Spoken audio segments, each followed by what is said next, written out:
Көрсөтүүнүн демөөрчүсү Золотой квадрат курулуш компаниясы.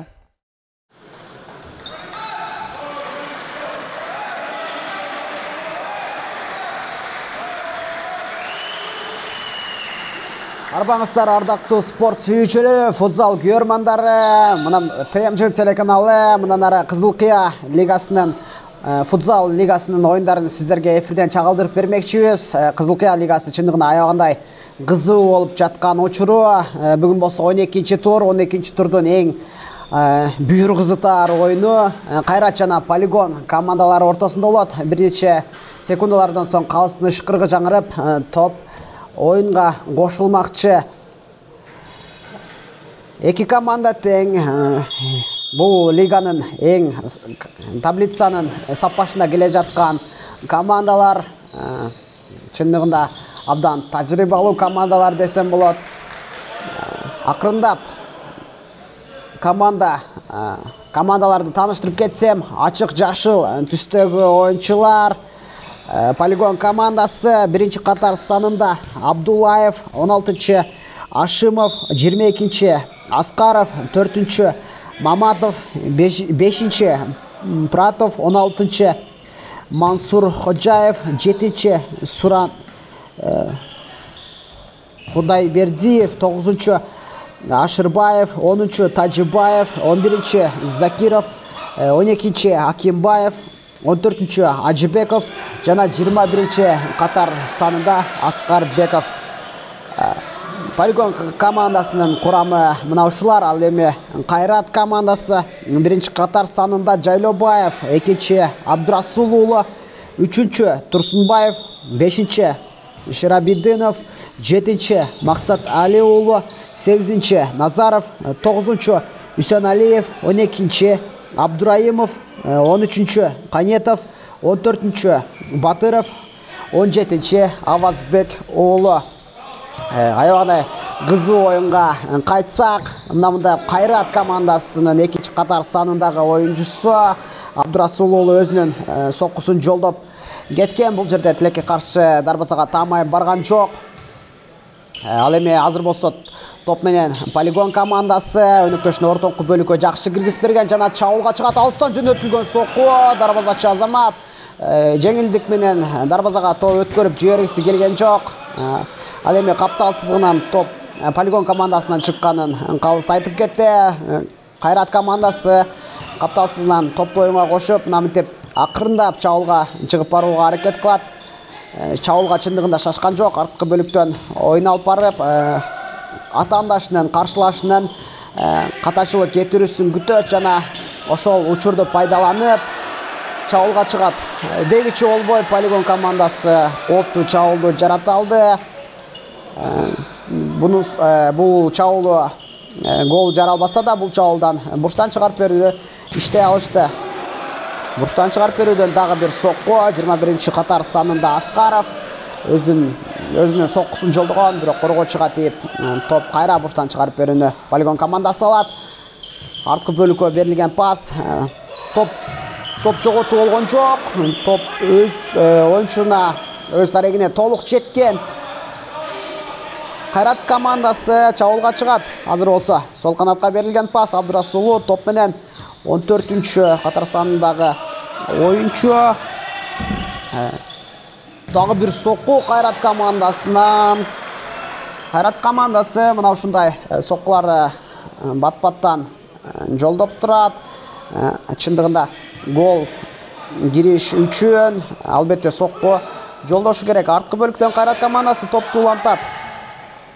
Командалар тууралуу кыскача маалымат бере кетсем, Кайрат командасында аягандай өтө тажрыйбалуу оюнчулар ойноп жатышат.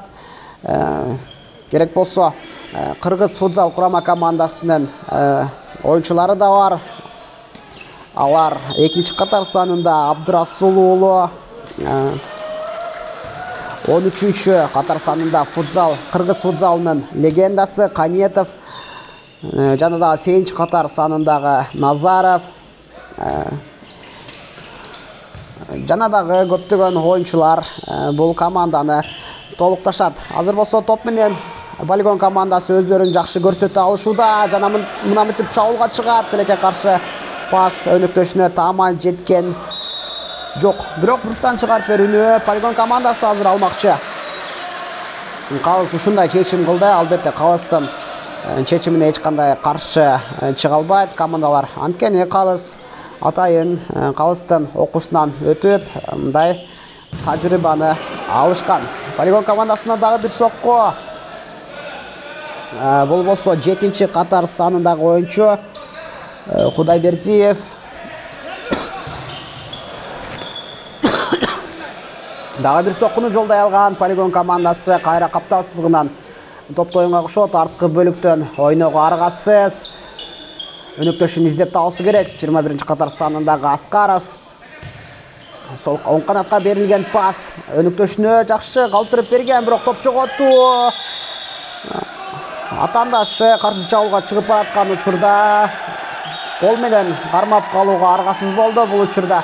Анткени атандашы мындай катачылыкты кечирбейт болчу, өзү дарбазага барып гол жасап коймок. Анткени ал Канетов 13-чү катар санындагы футзал курама командасынын легендасы. Чындыгында жаш кезибизден эле ушул оюнчулардын оюнун көрүп чоңойгонбуз. Кыргыздын сыймыгы деп толук айта алам. Кайрат командасы эми болсо чабуулга чыгат. Оң канатка берилген пас. Кайрат командасынын тажрыйбасына баам салсаңыздар, топту өздөрүндө өтө мыкты деңгээлде сактап кала алышууда. Бул жерде болсо Кайрат командасы бурчтан чыгарып берүүнү алат. Эмир Канетов өнөктөшүнүн ачылуусун күтөт жана сол канатка пас берген. Кайра арткы бөлүккө пас Кайрат командасы. Кайрат командасы бул жылы алгач дебюттук оюну дал ушул курам менен. Ал эми буга чейин болсо Кызыл Кыя лигасында эки ирет Көкжар аттуу команда болуп оюн көрсөтүшкөн 2 сезон бою. Жана финалдык бөлүккө чейин жетишип келе алышкан. Ал эми бул жылкы сезондо Кайрат командасы ол өзгөрүп, кыргыз футболунун эң мыкты машыктыруучуларынын бири Данияр Абдираимовдун гол алдында мына мынтип Кайрат командасы Кызыл Кыя лигасында оюн көрсөтүшүүдө. Топ жоготу Полигон командасы чабуулга чыгат, жакшы жазгырып алган, бирок тилекке каршы өткөргөн жок коргоочу. Чабуулга кайрадан Полигон командасы чыгат жана сокку дарбаза устунуна тийип, тилекке каршы бул жолку мүмкүнчүлүк Полигон командасынан жокко чыгып олтурат. Топ менен кайрадан Кайрат командасы коргоочу мындай тобокелге салбаш керек. Анткени топ жоготсо Полигон командасы гол жасап коюусу мүмкүн эле бул учурда. Жакшы комбинациянын жардамы менен прессингден чыгып кете алды Кайрат командасы. Жана дагы чабуулга чыга алат. Жакшы коргоочу, өтө мыкты подкаттын жардамы менен топту оюн таласынан чыгарып жибере алды. Ал эми болсо Кайрат командасы дарбазачы менен ойногон бул учурда. Дагы бир чабуул Полигон командасынан. Полигон командасында да кыргыз футзал курама командасынын оюнчулары бар экенин көрүүдөбүз. Алар болсо 21-чи катар санындагы Мухаммед Аскарбеков, Сагын Акимбаев. Чындыгында эки команда тең бири-бирине татыктуу атаандаш боло алышат. Полигон командасы топту сактап кала алган жок. Тилекке каршы оюн таласында Эмир Канетов бурчтан каптал сызыгынан чыгарып берүүнү алат. Арткы бөлүктөн чабуулга акырындап шашпастан мындай атаандашынын катачылыгын издеп ортоңку бөлүккө пас киргизип берген. Жана чабуулга чыгат. Өнөктөшүнө таамай пас жеткирип бере алган жок. Тилекке каршы сол канат менен Полигон командасы чабуулга чыгууга аракет кылат. Жакшы бир топ эле каршылык көрсөтө алды, бирок ошентсе да оюн эрежесин бузууга аргасыз болду. Бексултан Назаров Калыстын айтымында чындыгында бул жерде оюн эрежеси бузулган. Бул айыптоонун канчалык деңгээлде полигон командасы өз пайдасына жазалат, алдыда көрөбүз. Топ менен 21 катар санындагы Мухаммед Аскарбеков. Бул айыптоон алат. Жана там түз дарбазага сокку жолдогон көздөгөн, бирок тосмого тийип бурчтан чыгарып берүүнү азыр полигон командасы алмакчы. Арткы бөлүктөн ойнойт. Өнөктөшүн жакшы комбинациянын жардамы менен сокку жолдогон бул жерде Мухаммед Аскарбеков топ менен жакшы алда өткөн жана чабуулга чыга алат.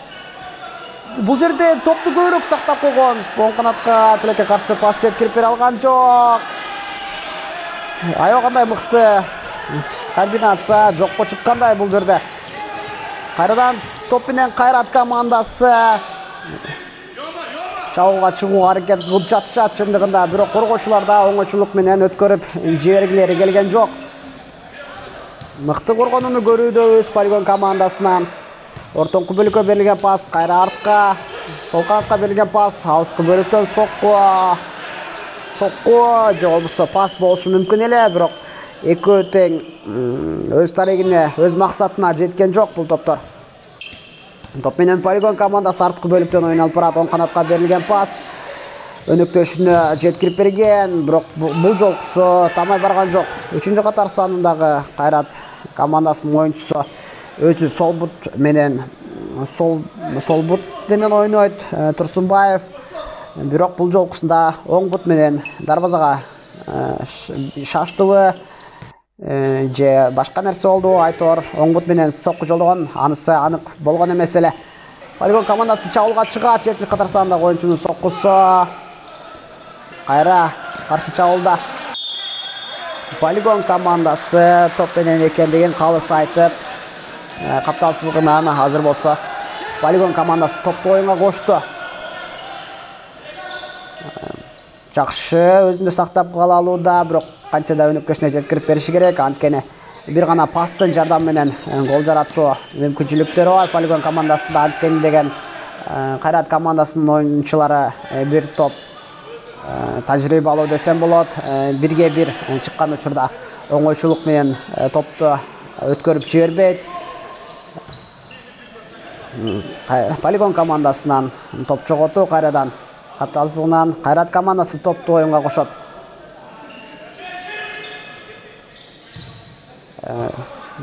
Кызыл Кыя лигасы 4 жылдан бери болуп келет. Былтыркы чемпиондор Кара Козу командасы эле. Сокку полигон командасынан эмнегедир коргоочулар каршылык көрсөтүшкөн жок. Жөн гана келип 7 катар сандагы оюнчу дарбазага сокку жолдогон. Кызыл Кыя лигасы 4 жылдан бери уланып келет. Былтыркы чемпиондор Кара Козу командасы бул жылкы сезондо да өздөрүн мыкты көрсөтө алышууда, бирок аларга жакшы атаандаш болуп, дал ушул полигон Кайрат командалары өтө чоң каршылык көрсөтүп жатышат. Азыркы таблицанын сап башында дал ушул эки команда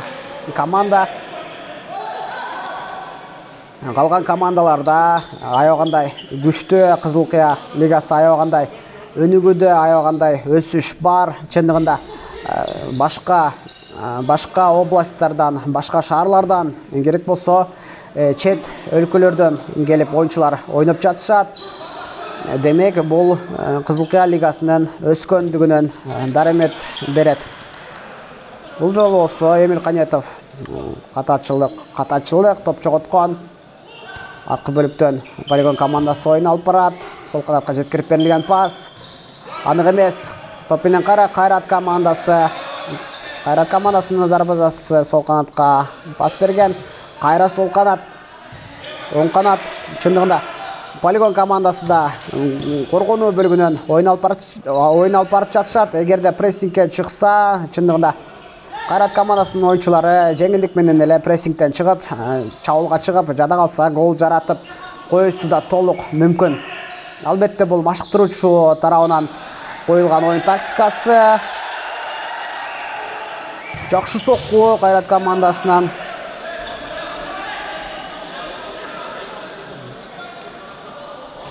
Өзүңүздөр байкагандай оюн талаасында мурдагы РМ командасынын оюнчулары жана РМ командасынын машыктыруучусу Данияр Абдраимов топ жоготу. Тилекке каршы сокку, дарбазачы менен 1-1 чыгып, сокку жолдогон экинчи катар сандагы оюнчу Манас Абдрасулов.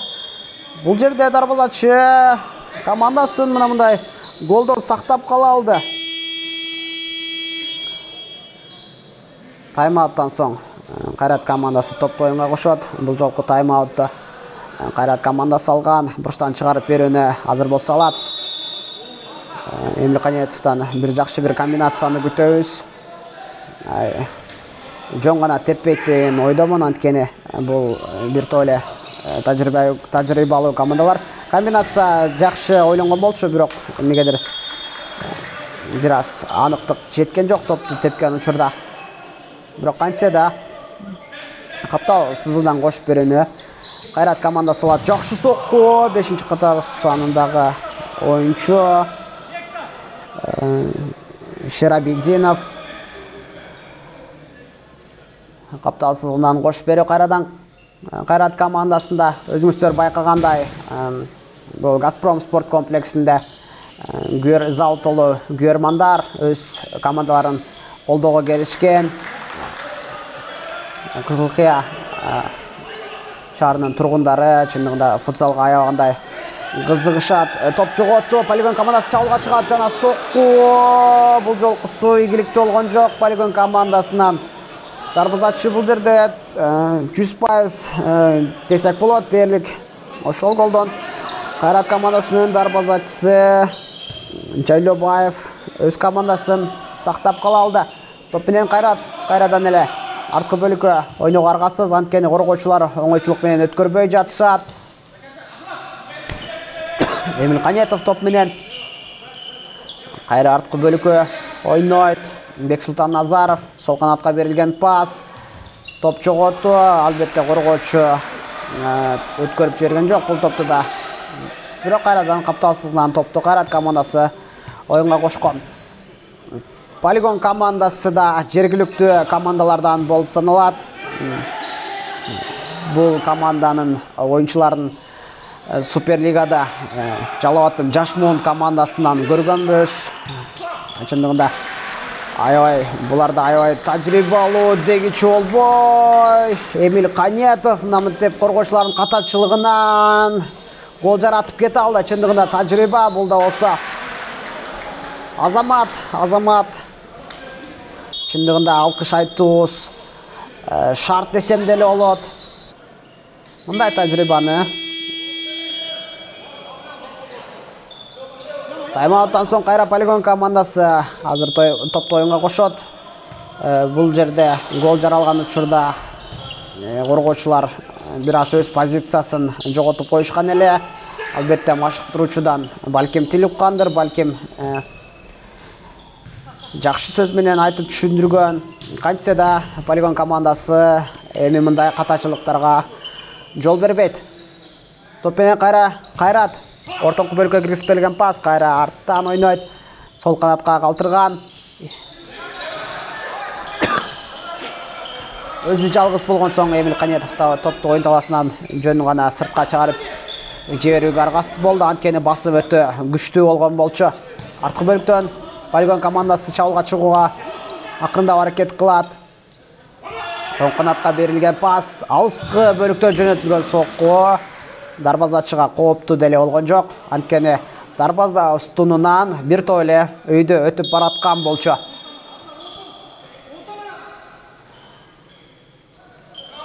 Эмил Канетов топ менен ортоңку бөлүккө киргизип берилген пас. Чабуулга чыгылган жок. Тилекке каршы коргоочу албетте каршылык көрсөтө алды бул учурда. Кайрат командасы топ менен арткы бөлүккө ойнойт. Тандашын күткөн. Кайра оң канат ортоңку бөлүк. Чындыгында эгерде ушундай оюнду алып барышса, Кайрат командасы өздөрү да чарчабайт.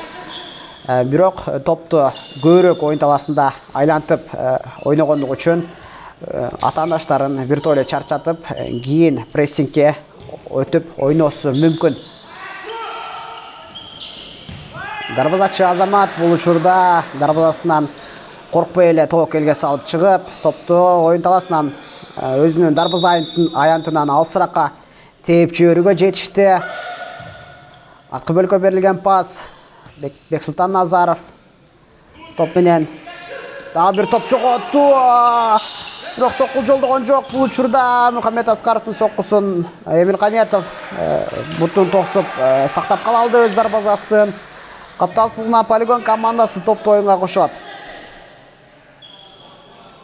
Калыста эсептеп жаткан учуру маалымат үчүн айта кетчү нерсе, эгер ошол капталсызгынан кесип өткөн топтордо же болбосо бурчтан чыгарып берүү ушундай топтордо Калыс 4 секунда эсептейт. Эгер 4 секунда ичинде топ оюнга кошулбаса, анда топ атаандаш командага өткөрүп берилет. Кайрат командасы чабуулга чыгууга аракет кылат. Ортоңку бөлүккө пас жеткирип бере алган жок. Эмил Каниятов капталсызгынан кошуу Кайрат командасында арткы бөлүккө ойнойт. Басым чындыгында аябагандай күчтүү Полигон командасында. Эгер байкаган болсоңуздар, Полигон командасы мына мынтип теги чолбой Кайрат командасы дагы бир чабуулду ийгиликтүү жарата алды. 5-чи катар санында Кайрат командасынын оюнчусу Шерабидинов мына мындай сол бут менен алыскы бурчка таамай сокку жолдой алган. Чындыгында Кайрат командасы аябагандай тажрыйбалуу команда. Мына өзүңүздөр көргөндөй Полигон командасы оюндун башында арткы бөлүктөн оюн алып бара жатышкан. Бирок прессингге чыкты деги чолбой. Мынтип коргоочулардын катачылыгынан улам каршы чабуулга, ыкчам чабуулга чыгып барып гол жаратып кое алышкан. Бул жерде ой таласында топту сактап кала алган жок. 7-чи катар санындагы оюнчу.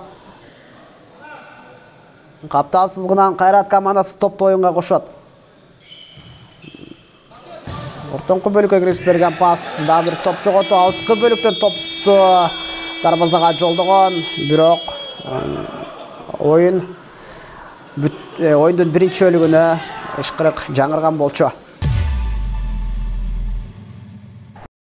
Көрсөтүүнүн демөөрчүсү Золотой квадрат курулуш компаниясы.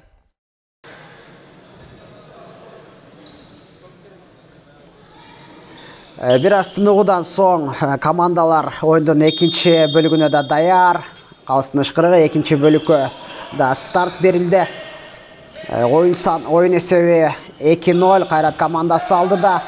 Полигон командасы эми болсо шашышы керек. 2 эсеп айырмачылыгы менен артта баратышат. Чындыгында Полигон командасынын оюнчулары аябагандай жаш, өтө чарчабай турган кези. Кайрат командасынан чабуул, бирок ийгиликтүү эмес. Тилекке каршы дарбаза устунуна тийип, бул жолкусунда гол жара албай калды. Полигон командасы топ менен кайрадан чабуулга чыгып барууга аракет кылат. Прессинг аябагандай күчтүү Кайрат командасынан. Жана сокку. Топ Кайрат командасына капталсызгынан чыгарып берүүгө өткөрүлдү. Эмил Каниятов жакшы комбинация ойлогон, бирок өнөктөшү ал учурда түшүнгөн жок. Бу Айтор топко жетишпей калган болчу. Полигон командасынын оюнчусу жакшы чабуулга чыгып барат, оң канатка алган жана сокку жолдогон жок. Өнөктөшүнө жеткирип берген. Жазгырып алып, өнөктөшүнө жеткирип берүүдө. Бул жолкусунда тилекке каршы топту жоготту Полигон командасы. Бирок ошентсе да капталсызгынан азыр болсо топту оюнга кошот. Калыста эсептеп баштады. Арткы бөлүккө берүүгө аргасыз. Анткени коргоочулар оңойчулук менен өткөрүп жибербейт. Бул учурда да маалымат үчүн эскерте кетейин. Ал эми бул жерде оюн эреси бузулду. Өзүңүздөр уккандай, өзүңүздөр көрүп жаткандай, зал толо көрмандар калыска нааразы болушууда. 26-чы катар санындагы оюнчу Мансуровго карата Эмил Каниятов копол ойногон. Чындыгында көрүүчүлөр тараптан да мындай бүтөлкөлөр, желим бүтөлкөлөр ыргыткан Калыска карата. Алар мен оюнча бул жерде сары айып кагазын көрсөтүшүн суранып жатышат. Бирок Калыстын чечими андай болгон жок. демек сары айып кагазына ал татыктуу эмес. 21-катар сандагы оюнчу дарбазага сокку жолдогон, ал тосмоготуп капталсыздыгын кесип өткөн. Кайрадан полигон командасы топ менен. Маалымат үчүн жалпыңыздарга кайрадан эскерте кетейин. Ачык жашыл түстөгү команда бул полигон командасы. Дал ушул Кызыл Кыя шаарынын жергиликтүү командалары. Кайрат командасы да ушундай. Эки команда тең аягандай күчтүү. Таблицанын сап башында келе жатышат. Буга чейин дээрлик өткөргөн беттештеринин көпчүлүгүн жеңиш менен аякташкан. Кайрат командасы чабуулда өнөктөшүнө тамай пас жеткен жок. Полигон командасынын оюнчусуна карата дагы бир ирет копол ойногон. Бул жерде Абдырасул Манас. Полигон командасы чабуулга чыгат. Алыстуу бөлүктөн жолдогон сокку. Дарбазага тамай барган жок бул жолкусунда да. Өзүңүздөр байкагандай оюн таласында биз сыймыктанган кыргыз футзалынын эң күчтүү машыктыруучуларынын бири 4 жолку Кыргызстандын чемпиону Эрем командасы менен Данияр Абдираимов бүгүнкү беттеште Кайрат командасына машыктыруучу болуп, дал ушул Кайрат командасын бул турнирге, бул чемпионатка алып чыккан. Топ менен полигон командасы топту жоготу, каршы чабуулга Кайрат командасы чыгат жана өнөктөшүнө пас жеткирип берген. Пас эмнегедир катуу болгонуна байланыштуу. Жок, бул жерде балким Абдырасул Манас топко жетмек, бирок эмнегедир оюн таласында жатат. Балким кооптуу жаракат алып калуусу мүмкүн эле. Бирок туруп оюнду кайрадан уланталат.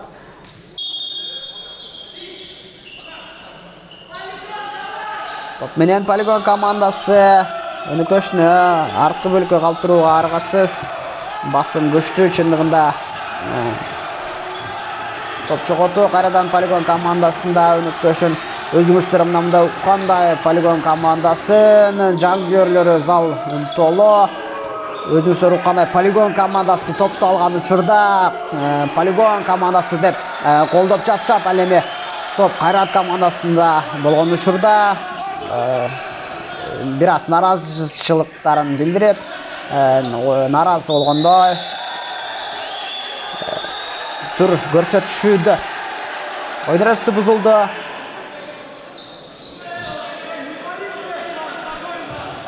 Чындыгында командалар курамын эске салсам, полигон командасы биринчи катар санында Абдуллаев, 16-чы Ашимов, 22-чы Аскаров, 4-чы Маматов, 5-чы Пратов, 26-чы Мансур Ходжаев, 7-чы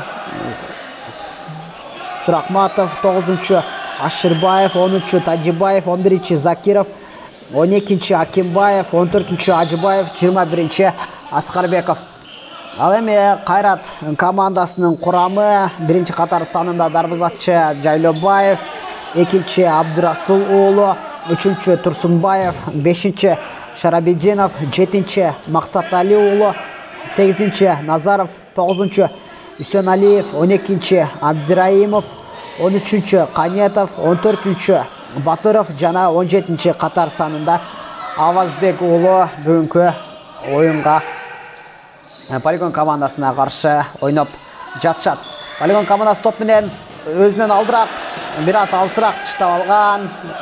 Бирок ошентсе да топко жетип бара өнөктөшүнө пас берүүгө жетишти, бирок эмнегедир өнөктөштөр бул жерде бири-бирин түшүнбөй. Топ бул жерде бир чабуул жокко чыккан болчу. Капталсызынан Кайрат командасы оюнга кошот.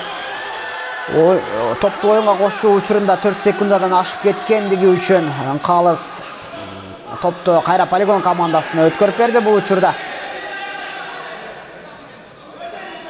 Футзал эрежеси ушундай. Калыс голдон келишинче түшүндүрүү иштерин жүргүздү. Кайрат командасына жакшы сокку полигон командасынан. Бирок анык эмес. Топ менен кайрадан Кайрат командасы өнөктөштөрүн издеп табууга аракет кылат. Сол канатка жеткирип берилген пас. Жакшы комбинациянын жардамы менен өткөн жана сокку жолдой алган дарбазачы Азамат топту өз колунда сактап кала алды. Полигон командасынын оюнчусу топту жоготкон, бирок кайра топко өзү жетишип барып, капталсызлыгынан өткөн топту иштеп алды. Полигон командасы кайрадан топ менен арткы бөлүккө ойнойт. Чындыгында футзал, кыргыз футзалы аябагандай өсүүдө. Ар бир аймактарда ушундай кичи футбол боюнча турнирлер уюштурулуп, мынтип Салтоло күйөрмандардын коштоосунда турнирлер өтүп жатат. Чындыгында бул өтө кубанычтуу кабар десек да болот. Полигон командасы топ менен өнөктөшүнө пас жеткирип бере алган, жакшы жазгырып алууга аракет кылган, бирок бир аз топту көбүрөөк кармаган. Өнөктөштөр анткени жардам берген жок. Балким бирөөсү болсо да жардамга келсе, комбинациянын жардамы менен гол жаратып коймок. Полигон командасы жакшы өнөктөшүнө баш менен сүзүүгө мүмкүнчүлүк жаратып пас жеткирип берди, бирок ал оюнчу тилекке каршы дарбазага таамай баш менен сокко жолдой алган жок. Дагы бир топ жоготуп, Полигон командасына каршы чабуулга Кайрат командасы чыгат. Бирок эмнегедир токтоп калды. Өзү жакшы жазгырып өткөн Бексултан Назаров өнөктөшүнө пас жеткирип берүүдө коргоочуга тийип, бурчтан чыгарып берүүнү азыр болсо Кайрат командасы алат. Дагы бир катачылык Кайрат командасынан бул жерде Полигон командасынын коргоочусу атаандашын окуп койгондой, каяка пас берерин жаттап алгандай. Кайрадан бурчтан чыгарып берүүнү Кайрат алат. Жакшы коргонуусу керек Полигон командасы. Өнөктөшүнө пас жеткирип бергиси келген, бул жерде сокку жолдогон жок. Дарбазага карата, дарбазаны көздөй. Топ жоготту Полигон командасынан. Эмнегедир Полигон командасында ушундай өнөктөшүнө пас жеткирип берүүдө бир аз катачылыктар көп болууда. Ошон үчүнбү Айтор? Жакшы сокку! Мамети Бексултан Назаровдун берген пасынан улам 5-чи катар санындагы оюнчу Ширабидинов Мамети барып, өзү жалгыз барып сол бут менен сокку жолдогон. Чында бул оюнчуда өтө катуу соккусу бар экенин билебиз. Бул оюнчу Ош шаарынан келип оюн көрсөтүп жаткан оюнчу. Кызыл Кыя лигасына дал ушундай башка региондордон келип, оюнчулар башка чет аймактардан келип ойноп жатышат. Ошон үчүн да Кызыл Кыя лигасы аябагандай күч болууда. Топ менен Кайрат командасы топту жоготкон, капталсызлыгынан кошкон жана сокку бир аз анык болгон негизи, бирок күчтүн жетишсиздиги болду. Айтор өтө деле коркунучтуу болгон жок. Өнөктөшүнө пас жеткирип берүүдө катачылык. Кайрат командасы чабуулда, бирок сокку тилекке каршы таамай болгон жок. Жана жакшы пас жеткирип берген Эмил Каниятов баш менен ойноодо бир аз аныктык жеткен жок. Экинчи катар сандагы оюнчу Манас Абдурасуловго Кайрат командасы кайрадан чабуулга чыгууга шашпайт. Анткени аларда бул эсеп саны чынында канааттандырат. Ушул эсеп айырмачылыгы менен жеңишке жетсе да Кайрат командасы разы болсо керек. Полигон командасы чамдашы керек. Анткени оюн бүтөрүнө да саналуу эле минуттар калган. Топ менен Полигон командасы эмнегедир чабуулга коргоочуларды жарып кире албай жатышат. Кайраттын Эмил Каниятов жакшы алган болчу, бирок эмнегедир өнөктөшүнө пас жеткирип берүүдө аныктык жеткен жок. Балким ал Эмил Каниятовдун катачылыгы же паска жетпей алган Бексултан Назаровдун катачылыгы. Буга албетте футзал эксперттери саресеп салса жакшыраак болот. Кайрат командасы топ менен арткы бөлүккө ойнойт. Ортоңку бөлүккө кирисип берген пас, кайра арткы бөлүк. Ортоңку бөлүк, арткы бөлүк. Мынтип жакшы комбинациялардын жардамы менен Кайрат командасынын өнөктөшүнө пас жеткирип берген. Бул жолкусунда Кайрат командасынын оюнчусу 14-чү катар санындагы оюнчусу Батыров ийгиликтүү ишке ашыра алган жок. Полигон командасы чабуулга чыгат. Жакшы пас жеткирип берди. Жана сокку жолдогон Эмил Каниятов шарт жараткан жок. Кантсе да бурчтан чыгарып берүүнү Полигон командасы алат. Гол киргизүүгө жакшы мүмкүнчүлүк. Жөн гана дарбазага карай сокку жолдогон бул учурда Жайлобаев. Бул дарбазачы Жайлобаев бул соккуну албетте өткөрүп жибербейт. Анткени бул оюнчу да өтө тажрыйбалуу дарбазачылардын бири болуп саналат. Полигон командасы кайра топ менен жакшы сокку. Бул жолкусунда да коргоочу өзүнүн мыктылыгын көрсөтө алды. Топ жоготу. Эмнегедир Кайрат командасынын оюнчусуна Батыровго эч ким жардам бербеген болчу. Топ жоготу. Кайрат командасы кайра чабуулга чыгат. Сокку жолдогон. Коргоочуга тийип топ капталсызын кесип өткөн болчу.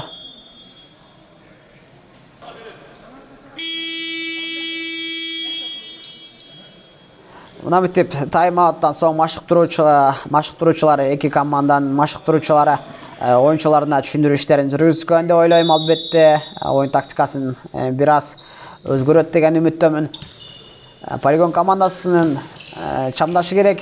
3-0 эсеп айырмачылыгы менен артта баратышат. Алдыңкы бөлүккө дарбазачынын кирисип берген пасы бир аз аныктык жеткен жок. Полигон командасы чабуулга чыгат. Алыстан жөнөтүлгөн сокку дарбазачы Азамат. Бирок бир аз өзүнөн алыс качырбай топту кармак алыш керек болчу. Негизи жакшы чабуулдун жардамы менен Кайрат командасы чабуулга чыккан, бирок топ жоготу. Кайрадан эле Мухаммед Аскаров мына бүтүп оюнчуну кулатып өзү топту өнөктөшүнө жеткирип берген. Чабууга дагы бир мүмкүнчүлүк. Жакшы жазгырып өткөн 26-чы катар санындагы оюнчу жана дарбазага сокку жолдой алган. Бирок ал жолкусун Жайлобаев тосуп койгон болчу. Капталсызыгынан топту оюнга кошууда гол жаратууну көздөгөн Полигон командасынын максаты орундалбай турат. Алдыңкы бөлүккө дарбазачынын киргизип берген пасы. Эми кийинки пас ийгиликтүү болгон жок. Жана сокку Полигон командасынан дарбазачыга тийип бурчтан чыгарып берүүнү азыр болсо Полигон командасы алмакчы.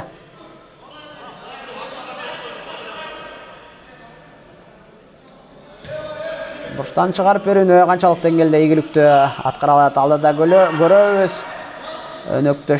Өнөктөштөр бири-бирине түшүндүрүү иштерин жүргүзүп жатат. Арткы бөлүккө тыштап калтырган жок Мухаммед Аскаровго. Жана чабуулга чыгат Полигон командасы. Бул жерден эмне болду?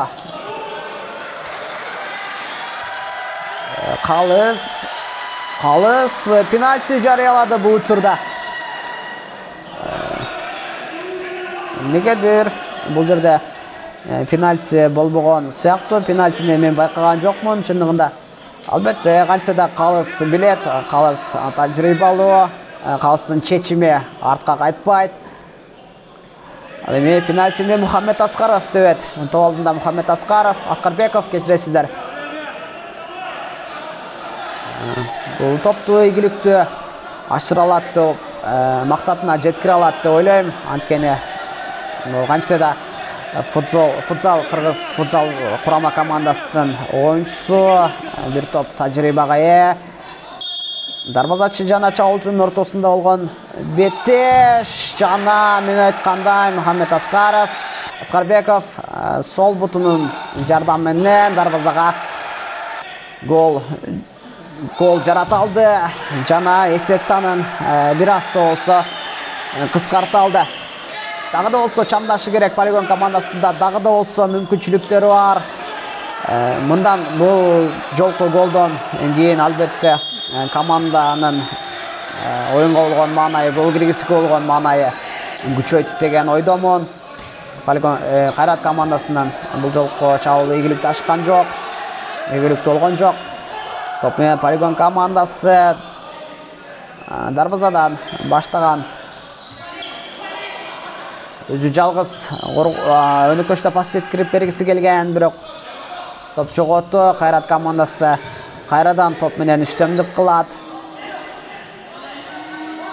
Күйөрмандар да өтө кызуу оюнга күбө болушууда. Жакшы пас жеткирип берген, жардам берүүсү керек. Арткы бөлүктөн ойноо аргасыз болду. Анткени коргоочулар өз жайына келип, өз позицияларын жаап алган болчу. Капталсыздыгынан Кайрат командасы топту оюнга кошот. Арткы бөлүккө дагы да болсо ойноо аргасыз. Анткени эмнегедир Кайрат командасынын оюнчулары чарчаганбы Айтор? Көбүрөөк арткы бөлүктөн ойун алып барышууда. Чабуулга Кайрат командасы чыгат жана Эмирканияттан жакшы сокко. Бул жолкусунда бир аз анык эмес. Полигон командасы кайрадан топ менен топ жоготу. Кайрадан капталсыздыгынан Полигон командасы топту оюнга кошот. Сол канатка, оң канатка жеткирип берилген пас. Мухаммед Аскаров топ менен алдыга чыгат жана коргоочу бул жолкусунда пас жеткирип берүүсүнө жана гол жаратуусуна шарт түзүп берген жок. Жакшы сокку Полигон командасынан. Ал эми тайм-аутту Полигон командасы алат.